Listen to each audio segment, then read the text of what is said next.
শক্তি দাইনি দাও মা শক্তি, ঘুচাও দীনতা ভীরু আবেশ।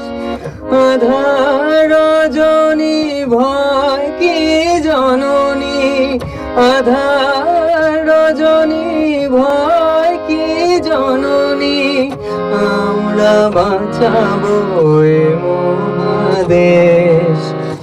রবীন্দ্রনাথ, বিবেকানন্দ, বীর সুভাষের মহান দেশ। নাহি তো ভাবনা, করি না চিন্তা, হৃদয়ে নাই তো ভয়ের লেশ। ভারত আমার ভারতবর্ষ, স্বদেশ আমার স্বপ্ন গো। তোমাতে আমরা লোহিয়া জনম, ধন্য হয়েছি ধন্য গো, ধন্য হয়েছি ধন্য গো। আজকের স্বাধীনতা দিবস, আজকে কিসের স্বাধীনতা দিবস যে এই যুগে দাঁড়িয়ে আমরা আজও পরাধীন?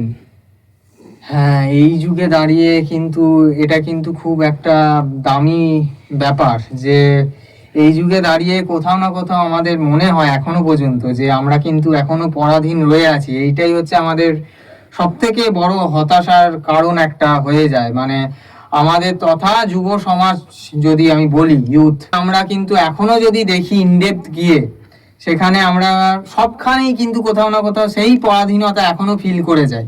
কারণ আমরা খুলে কথা বলতেও আমাদের একটা আপত্তি বা এইরকম ব্যাপার আসে, চারিদিক থেকে বাধা আসে। কেউ খুলে এখন মানুষ কথা বলতে পারে না বিভিন্ন দিকে। আরো অনেক কিছু ইস্যু, যেমন আজকালকার এই যে গানেই আপনারা দেখলেন এত মহান ব্যক্তিত্বের সমস্ত নাম, এই নামগুলোকে নিয়েও আজকে বিভিন্ন রকম কুরুচিকর বিভিন্ন জিনিস করা হচ্ছে।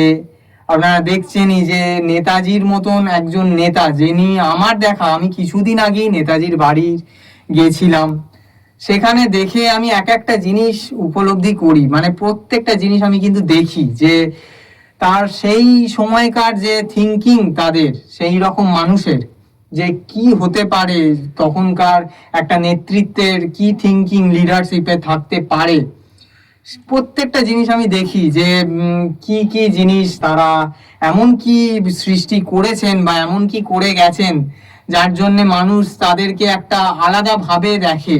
আমি প্রত্যেকটা জিনিস অবজার্ভ করতাম প্রথম থেকেই, ছোট থেকেই আমি এগুলো খুবই পছন্দ করি, একটু ইনডেপথ গিয়ে স্টাডি করা। তো তার জন্য কি এই এখনকার দিনে আর তখনকার দিনের একটা লিডারশিপের আমরা হিউজ ডিফারেন্স দেখতে পাই। কিন্তু তখনকার দিনের লিডার বলে একটা মনে হতো যে কোনো না কোনো লিডার যে আমাদের দেশে আছে, ভালো নেতৃত্ব দেওয়ার মতন মানুষ, দেশের জন্য নট টাকার জন্য বা টাকা পয়সার জন্য এসে লিডারশিপ করতে আসছেন, সেটা কিন্তু একদমই ছিল না। তাদের এক একটা জিনিস যদি পড়া হয় ভালো করে, সেখান থেকে তারা কিন্তু সেটা মানুষ এমনিই বুঝতে পারবেন সেখানে। কিন্তু এখনকার দিনে কোথাও না জিনিসগুলো আলাদা লাগে। মানে সবাই যেন নিজের নিজের একটা স্বার্থ সিদ্ধির জন্য সবখানে আসছেন। কথা বলতে গেলেও মানুষের সঙ্গে একটা স্বার্থের ব্যাপার হয়ে যায়। তো এই যে একটা ডিট্যাচমেন্ট, মানে একটা পুরো সমাজের সঙ্গে একটা ডিট্যাচমেন্ট হয়ে যাওয়া। আর যুব সমাজের কথা তো আমি ছেড়েই দিলাম, কেউ ভাবেও না, কেউ দেখেও না ওইভাবে। সেই আলাদা করে যে ভাবনা যে যুব সমাজ নিয়ে নেতাজির যে থিঙ্কিং, স্বাধীন যুগে ভারতে বসবাস করে আমরা কিন্তু অনেক প্রবলেম ফেস করি। সেখানে হয়তো সেই যুগে অনেক বেটার সেখানে ছিল, সেই জন্যই এত কিছু সৃষ্টি, এত ভালো কিছু থিঙ্কিং এ, খোলা মাইন্ডে, ক্রিয়েটিভ মাইন্ডে সবাই সবকিছু করতে পারতেন ইজি ভাবে। কিন্তু এখন অনেক রকম বাধা। এখন তো গান বানাতে গেলেও বাধা আসে, আর কি বলবো। গান বানাতেও যদি কেউ চায় যে ফ্রিলি গান বানানো, সেখানেও বাধা বিভিন্ন ফেস করতে হয়, এগুলো শোনা যায়। তো এই জিনিসগুলো কেন হবে? এইগুলো কিন্তু বন্ধ হওয়া দরকার। কারণ আমাদের ক্রিয়েটিভ ফিল্ডে আমরা এগুলো মানবো না। আমরা ইউথ হিসাবে কিন্তু আমরা এগুলোকে কখনোই মানবো না যে ক্রিয়েটিভিটিতে বাধা আসবে সেখানে।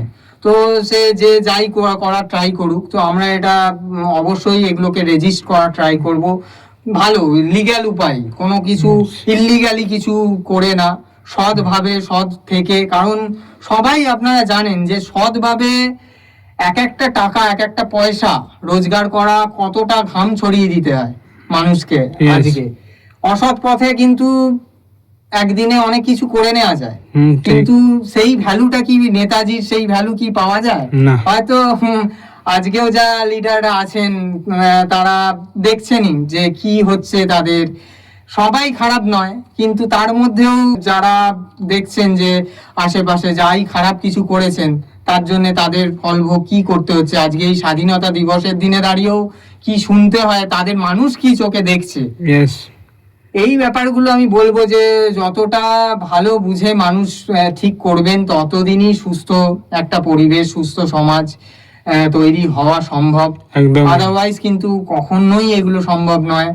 আমরা চাই যে সব মানুষ ভালোভাবে বাঁচুক, এই যুগে দাঁড়িয়ে যে রকম বাধা সৃষ্টি হচ্ছে সেই সমস্ত বাধা না আসুক, স্মুথলি সবাই সবকিছু ভালোভাবে করুক।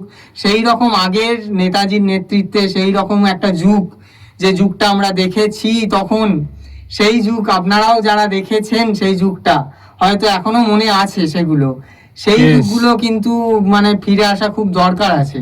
একদম। কারণ মানুষ এখনকার দিনে ছোট বাচ্চা ছেলে মেয়েরা খেলা ভুলে গেছে, পতাকা কি জিনিস তার মর্যাদাও কিন্তু জানে না, সেই জানে জন্য না। কি মানুষ মানুষকে সম্মান করছে না, ইয়েস। বিভিন্ন অশান্তি সৃষ্টি হচ্ছে চারিদিকে।